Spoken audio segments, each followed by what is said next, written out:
Straight ahead on Mountain News this morning, Pikeville Medical Center brings 3 new cancer treatments to their patients. Governor Matt Bevin says he is waiting for more support for his pension bill before calling a special session. And lawmakers spent Wednesday in Washington addressing another pension crisis, this time for coal miners.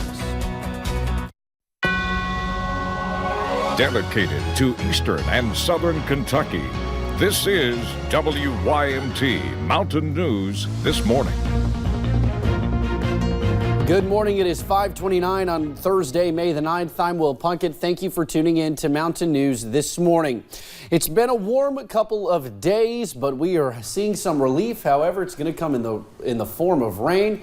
Brandon, what should we expect, and about what time should we expect to have to put on a rain jacket today? Yeah, I think later this afternoon, probably after 2 o'clock, the bulk of the action will start to get here. Maybe a few stray chances around lunchtime, but I don't think it's going to be a whole lot of activity. Let's show you what some of the cameras this morning. Downtown McKee, all quiet, but you can see the breeze starting to pick up there a little bit. I'll show you some wind numbers here in just a second. Live pinpoint Doppler radar still clean here in the mountains, but again, you see a little bit of green out toward Louisville. Big contrast in temperatures, anywhere from the 50s to the 70s, depending on where you are. Close to 80 at Louisville this morning there, and you see all that air surging in that started to change directions a little bit, picking up there as well, back out toward Louisville as well. And that's that cold front getting ready to approach. 80 today, give or take a degree or two, but those chances for rain will pick up as we get deeper into the afternoon. I'll talk more about it coming up here in just a few minutes. Will? All righty, Brandon. Thank you, sir. Well, lawmakers spent Wednesday in Washington addressing a pension crisis, but this one is not about teachers or public workers. This time, it involves coal miners. Senator Joe Manchin spoke along with United Mine Workers of America, demanding a fix to the issue. Nick Oliver shows us the bipartisan fight. I wish we weren't standing here today because this should have been done over a year ago. Senator Joe Manchin standing alongside current and retired miners on Capitol Hill today, beginning the conversation about the future of coal miners' pensions. So no matter what part of the country you're from, you should get on your knees every night and say a prayer for a coal miner. United Mine Workers of America made the Capitol their home today, demanding lawmakers listen to their side and choose to vote on the American Miners Act. They say it's a ticking time bomb. Only one major coal mining employer is still paying in. Now, if that one collapses, then the pension would soon be footed by the American taxpayer. We have to shore these things up before we get to the point of inserting taxpayer money in a system that's guaranteed to fail. Speaker Pelosi has been and is today ready to act. UMWA President Cecil Roberts says the bipartisan bill is being held up by Senate Majority Leader Mitch McConnell. He would rather include many of America's pension problems into one bill, but they fear that could lead to more lost benefits and oversights. Time is drawing near. We know that the time certain of when this is going to become very devastating to our miners is really creeping up on us. The blame for the cause breaks down to 2 main reasons: the recession of 2008 and more miners being retired than actually are working. The solution would be to vote on the pensions using money from the abandoned mine land funds. All reasons these lawmakers want things moving sooner than later. We need everyone to talk to Mitch McConnell. Put it on the table, Mitch. Let us vote. This thing is ready to go. It's been ready to go for a long time. Now, no firm plans regarding the matter were announced. Reports show if no action is taken, miners' pensions could dry up by 2022. Well, Governor Matt Bevin says he is waiting for more support for his pension bill before he calls a special session. The governor's team has met with lawmakers on both sides of the aisle. Yesterday, Governor Bevin sent a letter to lawmakers hoping to build more support.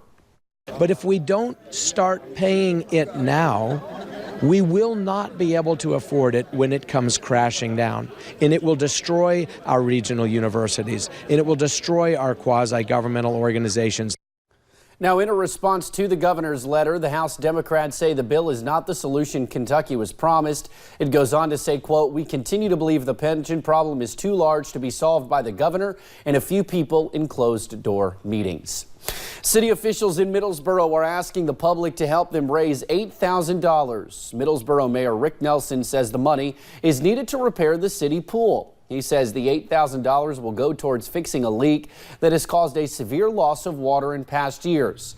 Nelson says because of the city budget and the amount of money it takes to operate the pool, they're asking the public for contributions. We've made the decision to close the pool for this year, fix it, and look forward to 2020. The $8,000 request comes as a total estimate from companies about what work would be required to fix the pool. Well, with temperatures getting warmer, one local group in Perry County is hoping to drum up interest in a project that began about 2 years ago.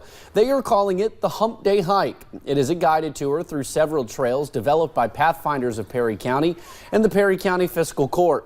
With multiple trails ranging from easy to advanced, organizers say it is a way of highlighting the beauty of eastern Kentucky and boosting tourism in the region. We thought if we could start sponsoring weekly hikes and just kind of be consistent with it on Wednesday afternoons and invite people, that it would be a really good way to introduce people to the trails, and then they can come back later and they'll know where it is and they can bring their friends, they can bring their family. The trails or guided tours are free for anyone to join. You can follow Pathfinders of Perry County on Facebook to see upcoming events as well as maps of the trails. Well, a Tennessee woman's child drowned in a bathtub. Now the mother is behind bars facing 2 counts of child abuse. The Blount County Sheriff's Office arrested Bethany Carricker. They say she left her newborn baby and her 15-month-old daughter in the tub. The 15-month-old died at the hospital and the newborn remains in critical condition. Meanwhile, a newborn baby in Chicago gets a second chance at life. The boy was left stranded on a garbage can in an alley Tuesday afternoon. 2 women heard the baby cry and brought him to a fire station. Officials there say the baby had no pulse and was unresponsive. They used warming blankets and performed CPR on the child as he was taken to a hospital. As of Tuesday evening, the hospital said the boy was in stable condition and responsive. Well, residents trapped by fire in a building in northeast China were rescued by a 19-year-old crane operator who saw the fire from a nearby construction site. La Nujanes, who was at work around 6:30 in the morning, noticed the fire and heard screaming. So he drove his crane to the scene and hoisted a basket to the 3rd floor first. Over the following hours, he was able to save 14 people from the building that was burning. Well, if you are a regular on Facebook, you have surely noticed advertisements in your feed that are strangely just what you have been looking for. A Somerset marketing professional sat down with Miranda Combs to explain how advertisers are spying on you online. And most websites have Facebook Pixel that allows them to track your every search. So, if you are looking at a pair of shoes one day, there's a great chance you'll see that same pair being advertised in your Facebook feed. Not only are they tracking what you're searching, they know what you're buying. Facebook knows what you're buying. They know what purchases you've made. They know what your interests are. They know all of your browsing history, all your browsing data, because anytime you leave another website and it's got a pixel on that, they're recording that information. Coming up in our 6:30 half hour, there's a bigger tracker than Facebook. Find out who really knows your every move. Well, a beloved San Francisco teacher has to pay for her own substitute teacher while on medical leave for cancer, and parents are rightfully outraged. The woman is a 2nd grade teacher. Her friends at Glen Park Elementary say she suffers from breast cancer. While on medical leave, funds are deducted from her paychecks to pay for the substitute teacher. A fundraising page was created to help pay for the substitute, but it has stopped accepting donations. School officials say it's all due to language in California state law. We'd love to change it, but we're working in a public school system that's been financially on starvation. A spokesperson for the California Department of Education declined to comment about the policy. Public school teachers in California are also unable to draw benefits from the state's disability insurance program because they do not pay into it.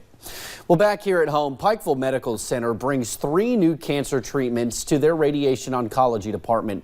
These 3 radiopharmaceutical drugs contain radioactivity used to treat prostate cancer, Hodgkin's lymphoma, and thyroid cancer. Physician Brad Collette says they act as a sort of magic bullet targeting the cancer cells directly. One by emitting alpha particles affecting cancer cells, another by using immunotherapy and radiotherapy, and one by injecting into the bloodstream. So some of the lower doses we're able to use also now, it's safe to let people leave the hospital as long as we can make sure that they're, again, kind of in a quasi-isolation for a few days. So because of this, we can offer these treatments here now and patients don't have to travel. Doctors say to expect these treatments to become available to patients at Pikeville Medical Center within the next few weeks. Well, some Girl Scouts made the perfect spring donation to an animal shelter. The Estill County Animal Shelter shared these pictures on Facebook. It says Girl Scouts Troop 7182 stopped by. They helped spruce up the shelter by planting flower beds. They even brought cleaning supplies, treats, and blankets to donate. Well, with Memorial Day right around the corner, law enforcement and the highway officials are gearing up. Wednesday, they were briefed on their Click It or Ticket campaign. During the last several years, people in Kentucky have done a better job wearing safety restraints, almost at 90%. But that is still not enough, and troopers are working to change that. Your ability to survive a serious crash, either with injury or your life, greatly increases when you use your seatbelt. And no matter what people might think or how they justify it, they need to wear them. It's the law for one thing, but it does save your life, so use it. The Click It or Ticket campaign starts May 20th and ends June the 2nd. Coming up, as they celebrate birthdays over 100, 3 women talk about the path to a long life. Here comes the rain again, and it might stick around for quite some time. I'll tell you about our soggy forecast, or at least the potential for it, in about 3 minutes.